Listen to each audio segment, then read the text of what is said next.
आज हम बात करेंगे एक ऐसे जाल की जो धीरे धीरे चुपके चुपके हमारे समाज में बुनी जा रही है, हमारे चारों ओर बुनी जा रही है और इस पर हम ध्यान नहीं दे रहे हैं। ये जाल बम और बंदूकों का जाल नहीं है, ये जाल है कानूनों का। ये जाल है उस डर का जो हमारी आवाज़ को दबा देना चाहती है। गोदी मीडिया के इस दौर में कुछ लोगों ने इस सोशल मीडिया प्लेटफॉर्म का इस्तेमाल किया, जिन्होंने सरकार की आंखों में आंख डाल के प्रश्न किया। लेकिन अब यही सोशल मीडिया वो चौकी बन गई है जहाँ पर हर शब्द को तौला जाता है। इसी सोशल मीडिया पर कहे गए एक चुटकुले को गुनाह बना दिया जाता है और फिर बहुत सारा तांडव किया जाता है।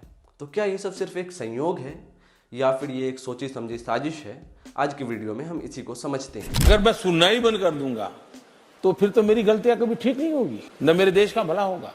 और इसलिए मैं हमेशा क्रिटिसिज्म का स्वागत करता हूं। पहले बात करेंगे आईटी रूल्स 2021 की, जिसे 2023 में वापस से सरकार ने संशोधन करने का फैसला किया। सरकार ने कहा हम बस फर्जी खबरों को रोकना चाहते हैं और इसके लिए बनाए गए फैक्ट चेकिंग यूनिट्स जो ये तय करते हैं कि सरकार के बारे में क्या सच है और क्या झूठ। अब आप भारत की महान जनता को यह सोचना चाहिए कि जब सरकार ही ये बात तय करने लगेगी कि क्या सच है और क्या झूठ, तो गोदी मीडिया की फैलाई गई सारी खबरें तो सच्ची ही होंगी। प्रेस की स्वतंत्रता पर जो सवाल उठता है वो भी झूठा होगा। भला कौन सरकार चाहती है कि उसकी सच्चाई दुनिया देखे और कौन सी ऐसी सरकार है जो ये नहीं चाहती कि मीडिया उसकी गोद में आके बैठे? अब आप अर्बन को ही, हमारे अर्नब को ही देख लीजिए। तो जब आप फैसला भी खुद करें और मीडिया भी आपके साथ हो तो देश का क्या होगा?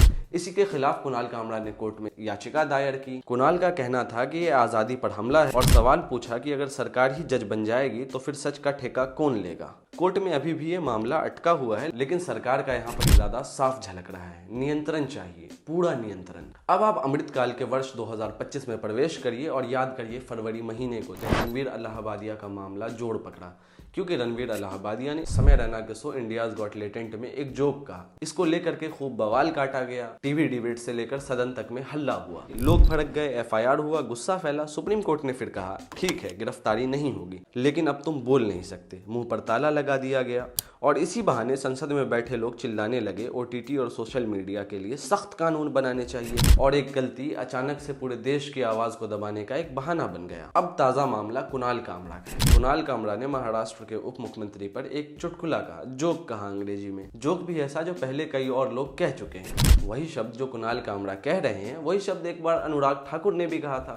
लेकिन क्या हुआ? कुणाल कामरा के खिलाफ एफआईआर हो गया, हैबिटेट सेंटर को तोड़ दिया गया और खूब सारे डेथ थ्रेट मिले। लेकिन अनुराग ठाकुर को मंत्रालय मिला। इससे ये बात तो साफ समझ में आ जाती है कि अगर कुणाल कामरा ने वही जोक अरविंद केजरीवाल के लिए कहा होता या फिर किसी ऐसे नेता के बारे में कहा होता जो कि भाजपा या भाजपा से जुड़ी हुई पार्टियों के नहीं है, तो कुणाल कामरा के भी वीडियो को खुद अमित मालविया पोस्ट करते और खुद प्रधानमंत्री मोदी उनके पॉडकास्ट शटअप या कुणाल में आते। लेकिन खैर ऐसा नहीं हुआ, इसलिए कुणाल कामरा को ये सब झेलना पड़ रहा है। अब कुणाल कामरा के मामले में सरकार का क्या रवैया है? अब कुणाल कामरा के खिलाफ एफआईआर दर्ज हो गई है और बीजेपी की आईटी सेल भी से खूब हवा दे रही है और महाराष्ट्र की सरकार स्पेशल पब्लिक सिक्योरिटी एक्ट जैसे कड़े कानून की तैयारी में। तो सोचिए कि एक मजाक ने कितना बड़ा हंगामा खड़ा कर दिया है कि अब आवाजों को दबाने की बात हो रही है। Whenever you are in Mumbai, you will get a good lesson and purely in Shiv Sena style. अब आप इन तीनों मामलों को एक साथ देखिए, एक ही कड़ी में देखिए तो आपको एक पैटर्न बनता हुआ दिखाई देगा। आईटी बिल हो या ब्रॉडकास्टिंग बिल हो, जो भी आप नाम इसे देना चाहें, पहले उसको देखिए। फिर रणवीर अलाहाबादिया के मामले को देखिए जिसे नैतिकता और संस्कृति के साथ जोड़ दिया गया।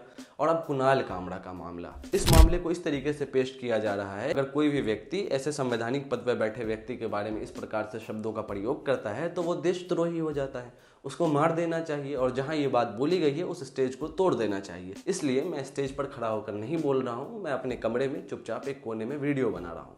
अगर यहाँ तोड़फोड़ होती है तो यहाँ कुछ भी नहीं मिलेगा सिवाय मेरे बिस्तर और चंद एक किताबों के। इस प्रकार से इतने बड़े नेताओं को बदनाम करने का काम अगर कोई करेगा तो मुझे ऐसा लगता है कि उसको सहन नहीं किया जाएगा। उस पर जो भी कानूनन कार्रवाई है वो कार्रवाई की जाएगी। खैर अब आप वापस आइए और पैटर्न जोड़िए। तीनों से जो कड़ी निकल के आती है वो यही आती है कि भाई ये ज्यादा बोलने लगे हैं, टू मच डेमोक्रेसी हो गया है सुधीर चौधरी के स्टाइल में। It's too much democracy. तो इस टू मच डेमोक्रेसी का क्या सॉल्यूशन है? इनकी आवाज को बंद कर दो, दबा दो और फिर सरकार ये बताए कि ये बात सही है, ये बात गलत है। भारत प्रेस फ्रीडम में पहले नंबर पर है, 150वें नंबर पर नहीं है। भारत देश में खुद एक IITian बाबा ने कहा है कि भारत में लोग ज्यादा खाने की वजह से मर रहे हैं। ये बात सच है, ये बात झूठ है कि लोग भूखे हैं यहाँ पे।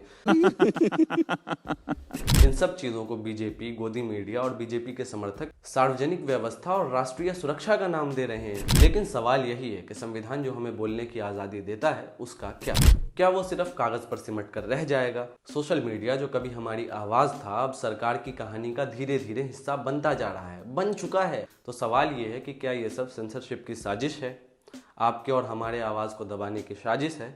जवाब आपके भी पास है, मेरे भी पास है। देखते रहिए रियाज की रिपोर्ट। धन्यवाद।